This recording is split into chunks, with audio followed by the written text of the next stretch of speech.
Welcome back, Tanya and Vikki, for another Vita Vibe chat. And today, I've actually got a simple question for you, which is really important, I think, because each one of us has been dealing with the COVID lockdowns and the isolation in different shape and form.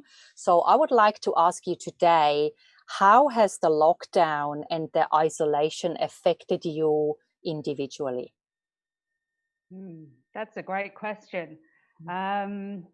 You happy for me to go first, Tanya? Of course. All right. Well, it's been a very interesting, I do feel, and I think this has been experienced by quite a few people down here in Melbourne, that we had quite a different experience between our first lockdown and our second lockdown. So in our first lockdown, it was all very new. And for me personally, I felt very much like I was back to basics, very much to do with making sure my family were fed and cared for and well and happy.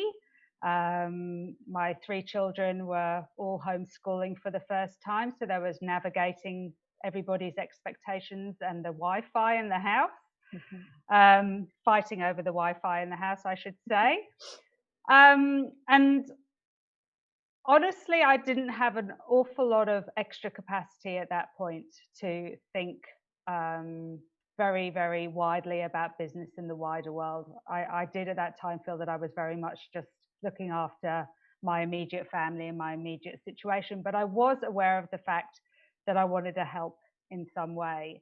But also at that point, I think in Australia and in Victoria, we felt that we'd sort of dodged a bullet a bit. And we came out of our lockdown quite quickly. And I think we thought that things were going to get back to normal and that we were going to be able to start running our retreats. And we, in fact, planned for a whiz-bang retreat to happen in July. And then our second wave came along and we were put into a much harder lockdown. And we've just come out of, well, we're not even fully out, but we've been in a sort of stage 4 lockdown for 100 days now. Wow, that's crazy. So, it's been very hard for some people, but ironically enough for me, the second lockdown has been an incredible gift. And the gift has been us realizing that we couldn't run retreats face to face and discovering that we still had something to give, and coming up with the idea for the Vitality Festival and just getting cracking with it and going for it. And I've been so busy that there's been so many days where it's been, where are the kids? Sorry, have I seen them today? And, not really knowing what's going on in the world COVID-wise, which has been a bit of a relief. So it's actually been an incredible period of growth and excitement and seeing the possibilities rather than all of the, I'm not saying it hasn't been hard, but I felt optimistic and excited about what we can offer and what we can do to help make things better rather than just sitting in the negativity of it all. So it's been a very, very interesting journey for me. And now my kids are back at school, which is just awesome. Wow.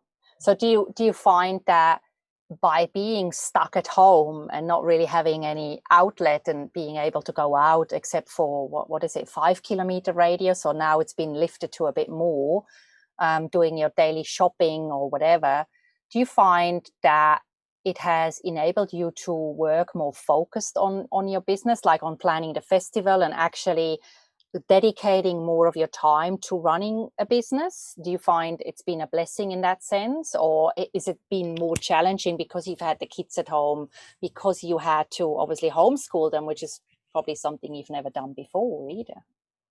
I've been 100% more focused. Yeah. Life has been so much less busy with all the other stuff of, even just getting in the car and having to take my kids to school in the mornings and pick them up has been a bit of an inconvenience. But our lives were so busy with all the after school activities and all the other, networking meetings, which are nice and so forth. But I think we've been gifted this time to just pretty much get our heads down and get on with it. And I'm lucky that my kids are the age that they are, because they've been pretty self-sufficient. And if we'd have had, I think Tanya would agree, if we'd have had younger kids, we probably couldn't have pulled this off. So how old are your children? I've got 3 boys. They're 15, 13 and 10. Okay. And when you first homeschooled them, was that scary, or was it made easy? Like, were you given instructions or guidelines, or have you done this before? Well, we weren't really homeschooling. They were doing distance education. So we're very lucky. They're all at very good schools, and they were busy working pretty much from 8:30 in the morning till 3 o'clock in the afternoon. So Wow. they were pretty much taken care of, and they're, as I said, very self-sufficient and resilient. And they really just needed me for food and cleaning up. As they do. Yeah. So no, I was very lucky in their regards. They've been getting a very good distance education. Mm-hmm. Fantastic. Yeah. Wow, that's great. Thank you so much for sharing that, Vikki. No problem. How about you, Tanya? How has it impacted you?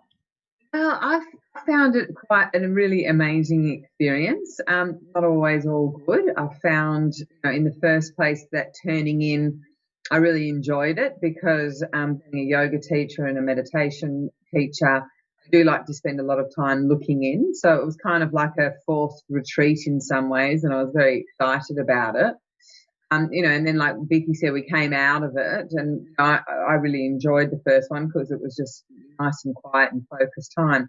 Because as time's gone on now, I've had my business and I had to move online straight away. I have a lot of people that used to come here for one-to-one sessions and a lot of energy work.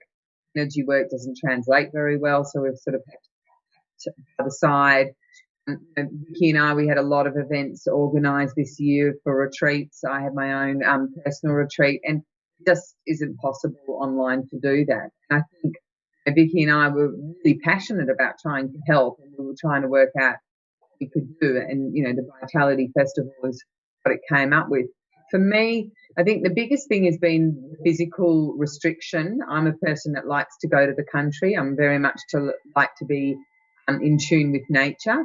And so that to me has been the most suffocating and the most challenging part is where do I go to recharge? And I guess it's made me look in terms of what's important in that aspect. What is it that I can still do in my own backyard without having to go away?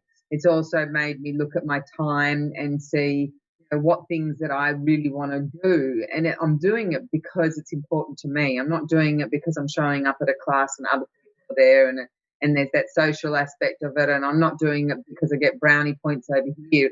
I'm doing it because it's been really important to me. And I think that prioritizing what's important in my life, who's important in my life, obviously not seeing as many people as I used to see. And I am quite a social person, or I used to be quite a social person maybe.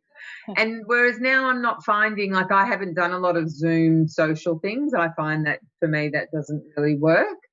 But I find in a business sense it's been really good. And so for me this whole looking at my life and seeing really what was that extra stuff that was floating around that I was participating in for whatever reason, whereas now I just seem to be, like you were saying, a lot more focused on what I'm doing, really a lot more selective in terms of how I want to spend my energy, and then creating new ways. Like me, I'm lucky I live in the 5K zone. Now we can do 25K.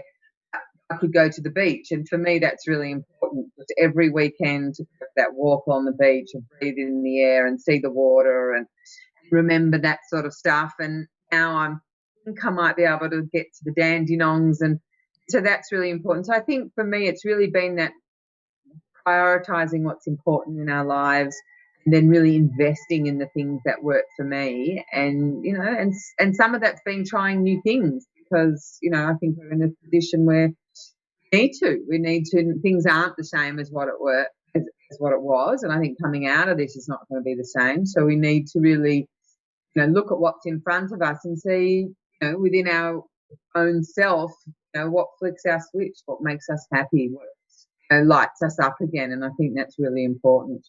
Yeah. And I think what you said about being more focused and actually doing what lights you up, it sounds like COVID really has allowed many of us, which has been a blessing, to go inward and reflect on the things that truly matter to us. And like Vikki was saying, she she stripped out all the stuff that wasn't really important, but we do that on a daily basis just because we do them. We kind of get into a habit, and we do certain things, but in hindsight we probably wouldn't enjoy them as much. So it sounds, by the sounds of it, you both have sort of managed to add more quality of life to your lives in doing that makes you happy, and focusing on the things that keep you internally happy, right? Mental health, like we talked about mental health in the last video, and we've just been through the mental health week, mental awareness. I think it's important that we all gift ourselves the time and the reflection we need to do the things that light us up, because we only have so many hours each day, correct? Exactly. Yeah. Very important. Yeah. No, that's beautiful. I love it. It's fascinating insights, because it has forced us all into living life differently. I think we've all had to slow down a little bit. We all lived life at 3,000 miles an hour, and just learning to dial it back a little bit and have that appreciation for the little things that people do, and for the small things that we're even allowed to do again, that are being reintroduced.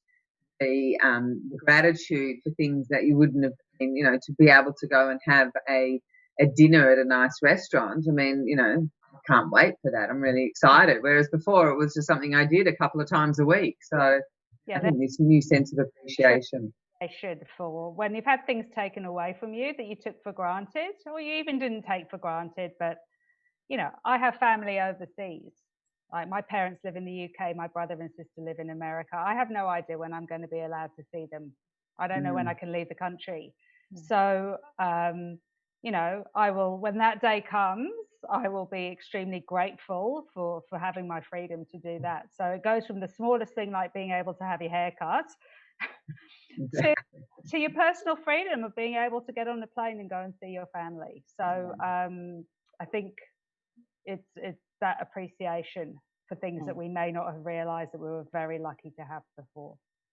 Yeah, good point. Very good point. I like what you said about gratitude, appreciation, gratitude, appreciating the smaller things in life, and remember the quality of life rather than just living in the fast lane for the sake of it. Because that doesn't nurture us, does it? Spiritually and mentally. And oh, wow. Thank you so much, ladies. Great insights as always. Appreciate your time. You have a wonderful day. You too. Thank you. Thank you, guys.